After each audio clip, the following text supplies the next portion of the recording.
Hi guys, thanks for taking the time to talk with me today. So, I used to be a huge... I don't mind. I used to be a huge fan of the original Turtles. So could you guys kind of explain how it's... I know that there's been a few versions since. Can we kind of get into how it's evolved now that you're giving your spin on it?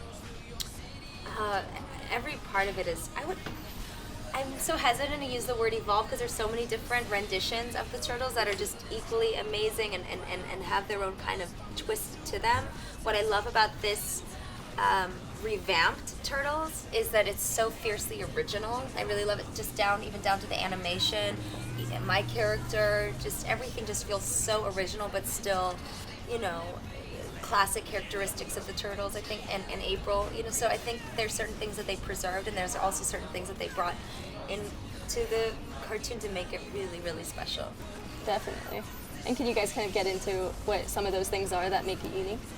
I think what makes this series unique is that it's extraordinary in the sense of the groundbreaking aspects that are happening. You know, Kat Graham being the first woman of color to portray April O'Neil, as well as a cast that really, beyond the voice animation, has, you know, star quality careers. I mean, each one of us has done really cool things on screen that have really set us apart from the pack. And I think that's what makes this series so unique and gives it so much diversity and the ability to become something much bigger. And I think when you add all of those components, you really have, in my opinion, one of the most unique, cool, and as Kat perfectly said, fiercely original reiterations of this series, Rise of the Teenage Mutant Ninja Turtles. Also, they like pizza now. So that's... I'm being told they always liked pizza. I think this is going really well. What's it like? What's kind of the difference between, you know, going on set to film and as opposed to, you know, recording in a studio and being voices? You know, one big difference is when you make stuff on camera, you don't have to imagine as much as you do when you're doing the voiceover. When you're in the booth, it's you, the script, perhaps some of the other actors, and your director and the writers of the piece. But there's no visual, so you really have to get your mind working and commit to the material that's on the page. Right. At least I do. I don't know how you guys do it. I get a full animatic every time. I have the whole thing right there in front of me. Dude, I gotta get What's new super agents. fun? We'll record later. What's super fun is the last few sessions I've had, you know, they have the character drawn up, but just like an angry, like, this is what we want her to sound like. I'm like, got it, you know, and then, yeah, so there's been a couple moments where they just kind of draw it out and just say, this is what we want her to, it's so cool. I've never gotten that.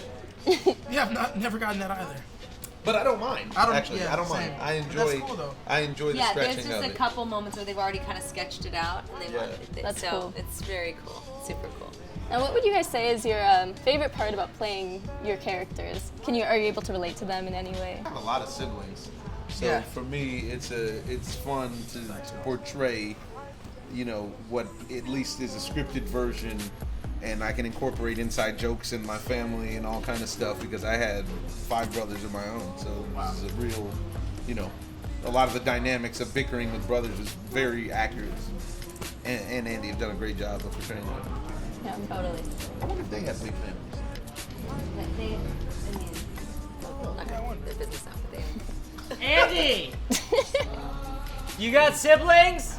I have, 2 older brothers. There you go. See that? There you go. There it is. Boom! The Teenage Mutant Ninja Turtles is an iconic show that's been a part of so many childhoods from, you know, generations to generations. What's it like being involved in that now? The first time we all kind of got to see some of the animation with our voices coming out of characters that we grew up with, it really does blow your mind. It's so surreal, like Kat was saying, and exciting. But yeah, it's a mind blow. It's definitely been surreal for me. I mean, my mother sent me a video, a VHS. Had to go find a VHS player, and it was me as a Ninja Turtle at 6 years old, and it honestly brought tears to my eyes because for now it to be, 10 years later, 20 plus years later, and, now to be a Ninja Turtle in reality, it truly is a dream come true, and I couldn't be more honored. And, I really want to give so much thanks to our creators, Ant and Andy, and everybody over at Nickelodeon for believing in us. I mean, this is a bucket list item. I didn't even know it was a bucket list item. I never thought that they would revamp April O'Neil, or I'd even have a shot in, ever to play her. It hadn't even, certain things that you want for yourself, you don't even feel like you can ask for, because it just seems so unreal, I just it didn't seem like anything that would ever be a possibility. Like, no, this is what April looks like. This is how she's going to be. This is how she's been for, all these years, 30 plus years. So it's very bizarre and very cool. And I'm still kind of like, wow, this is amazing. And then I'm a fan of everyone's work here. I mean, so it's amazing to get to work with them on this show. So. Yeah, totally. And what kind of demographic do you think that the show is geared toward, or who would really love this show?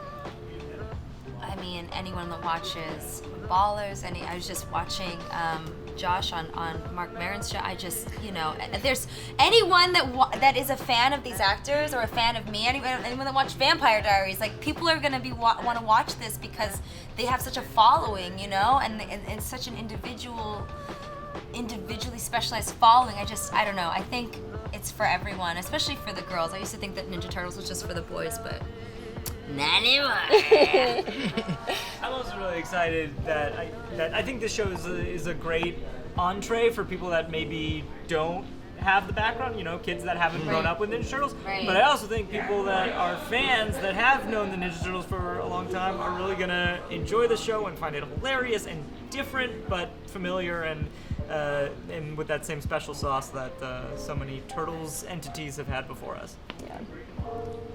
And what's the most difficult part about taking on the role that you play in the show? I would say that there's because of the history of the show, there's a lot of expectation for the same thing that they've already seen. So until people see it, I've noticed that amongst adults who prize this as a part of their childhood and whatnot, there's a piece of that they're very concerned with you messing up. And so there's definitely living up to that. Yes. And now that the show is actually out, I think that it does people give us a lot more leeway and leniency, because now they understand we're doing something different with all of the hallmarks of the classics that you really love. Also, background noise has been a serious issue. Very difficult. We all have a terrible time Very working difficult. together. Background noise. We're gonna go. We have a Brandon's great trailer. time. It's a great group. Everyone has a good time while we're recording. Like, all the executives over at Nickelodeon have a great time. Very silly group. Yeah, I can imagine. I mean, what is something that the watchers wouldn't necessarily know about what goes on behind recording for it? I just have we were talking about, does anyone do a lot of movements when they're recording? And I think we all just get super, super into it. It's just so much fun, and there's so much action. We have to kind of match it. So I would say that would be really fun to show. All right, well, I think that's all I have for today. Thank you so much. Shout out LA Times, we love you. Yeah. Everybody Yes, thank subscribe you. to the LA Times. Thank And make you sure you guys for follow being my here. Twitter course, at thank you Brandon so Smith much. There we CEO, go. and my Instagram at Brandon Smith CEO. I'll be tagging Catgram, Omar Miller, and Josh Brener. We got to get him an Instagram. Nah, ASAP. good. You don't have an Instagram? I don't have an anything. What? Doesn't have anything. I just tagged Donatello. That's it. That works for me. Thank you so much for your time. Thank you. Thank you, I appreciate it. We're gonna be heroes.